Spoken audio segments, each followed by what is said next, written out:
Sure. I'm Yutaka Tamanaha. I'm with the Horror Hour. How are you, man? I'm good. I like your background. It's equally as good as mine. Yeah, I just wanted to feel like I was kind of in the movie, I get it. So I totally get it. thought it'd be, proper way to join the chat. I love it. So first off, Brad, I mean, honestly, I kind of got a bone to pick with you. Like, I almost want to do like a wellness check on Jennifer after what you put her through. This is a running theme in my career. I definitely put actors through traumatic experiences for a living. It's true.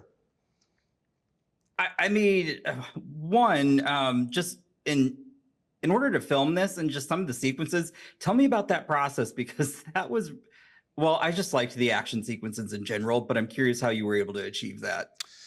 Very difficultly, very challenging. It's definitely my hardest, most ambitious movie that I've ever taken on. But, I got to a place in my career where I really wanted to just do as unique a project as I could. And so that drew me to this movie because, frankly, I'd never seen a movie where there's a woman trapped inside of a mech suit on an alien planet. And I was like, I'm in. Like, that has my attention. So yeah, I got into this movie because I wanted something that was unique. And obviously, when you do something that's unique, it comes with unique challenges. So for example, Jen inside the mech suit was completely shot in a way that I could never have imagined when I started the process. I got the mech suit 2 days before we went to camera, and I quickly realized Jen was this very intuitive actor. And for me to get the best out of her, I had to change my approach. And the way I did it was I put as many cameras as I could on the arc for every scene. So minimum would be 4 cameras, maximum would be 5. And the way that I would do it is I would block out the scene with her, and I'd have very firm ideas of like, this moment's gonna happen, you're gonna be looking at the map down here, so I put a camera down there. There's a moment where you're exasperated, can you play that up here? I'm gonna put a camera that's like outside the glass, and then I'll have a close up here and a medium here. And like I covered the scene, but I did it in a very efficient, unique way. And then we would play the scenes, and she'd be talking to Greg, who voiced Smith, through the speakers inside the ARC suit. But there'd be no eye lines. She could perform to any direction she wanted to. And then most of the time, I would get the entire scene in that one setup. Like, we would run the scene, and I'd be like, okay, yep, we got it, great. Or, do you want to do another one? I'm pretty sure we got it, but like, do you want to do one more take? And she'd be like, yep, sure, let's do another take. And we would get the entire scene in one setup. So it was just a very unique way to do a movie. Now, I'm burying the fact that it would take 2 hours to set up 4 cameras on this giant mech suit, because the mech suit is on a gimbal that's like floating in the air, that's moving and running, and very, very complex stuff. But my point is that when you get into these scenes, even the action scenes, because of the way I approached filming it, we could do huge runs of action off of her. So I could say to her, okay, we're gonna go from this moment, and then this moment happens, and this moment happens, this moment, and I would go, okay, we're gonna cover all those moments. And she'd be like, okay, great, got it. And we would play that, so it was almost like, sort of like a theater play, where she just has to live inside of that moment for a long time, like a long stretch of the story, which allows her to fall into the scene and fall into the character and fall into the emotions.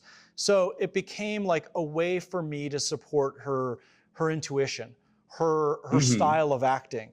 And yeah, and then on top of that, then of course the complexity of the action is these elements have to be recorded on a separate location on a separate day. These people are talking to her and they're not here today. Like it was very much a incredibly complex movie that had to be shot in pieces and then assembled in post. And I've done that before, but not to this level. This is, I jokingly say, like, Avatar is here and we're just underneath it in terms of complexity. Like, it's a very, very challenging approach. So yeah, it was a lot of planning went into it.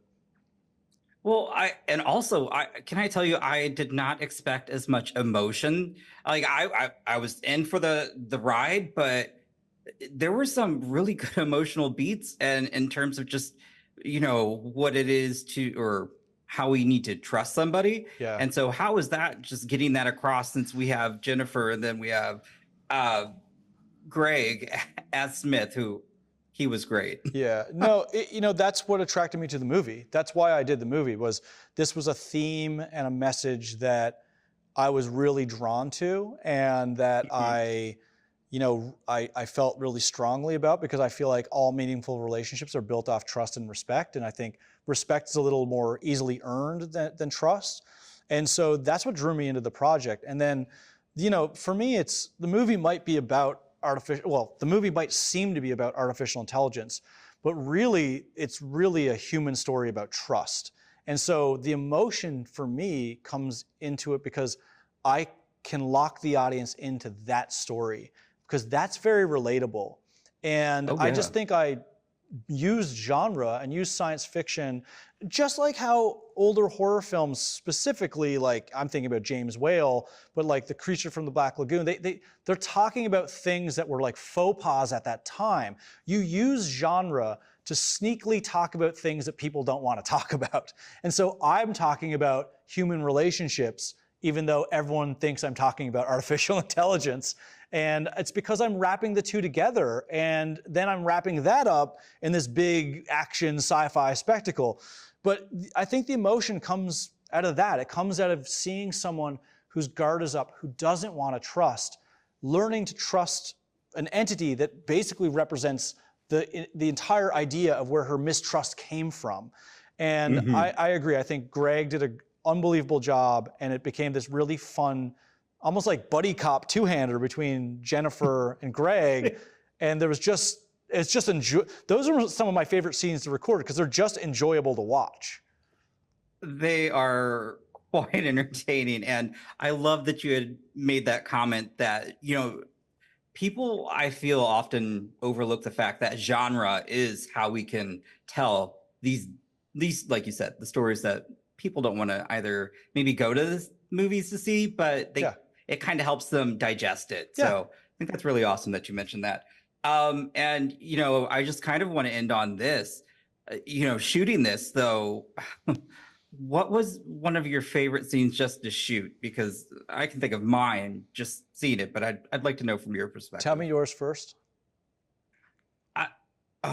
Not too spoiler, but I was not expecting the mech to go against, humans in a sense. I see. Like, yep. That was very fascinating, and the way you were able to shoot that, it was exhilarating.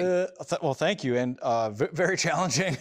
But my favorite is everything that was at Harlan's compound.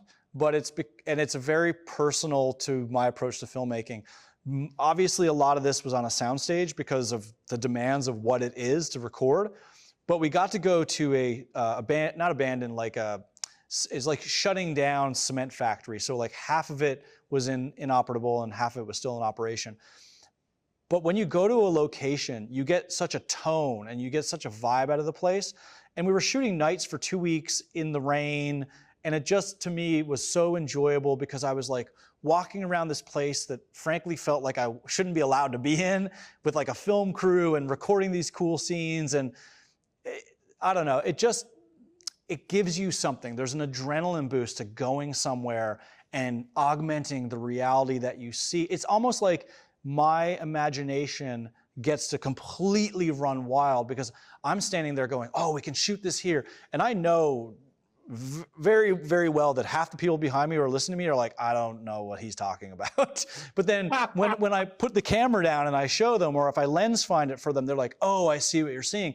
And there's something really enjoyable about that. And I'm sure, as like a fan of horror, like the sense of like going into a place that's like dark and nasty and grimy, and like that location in particular had all of that.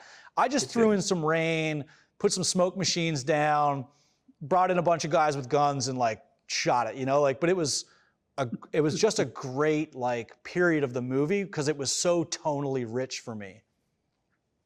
Well, Brad, I just want to thank you for taking time out of your day to speak with me. I really appreciate it. And I just wish you the best rest of your day, man. Appreciate it, dude. Thanks. Same to you, man. Thank you.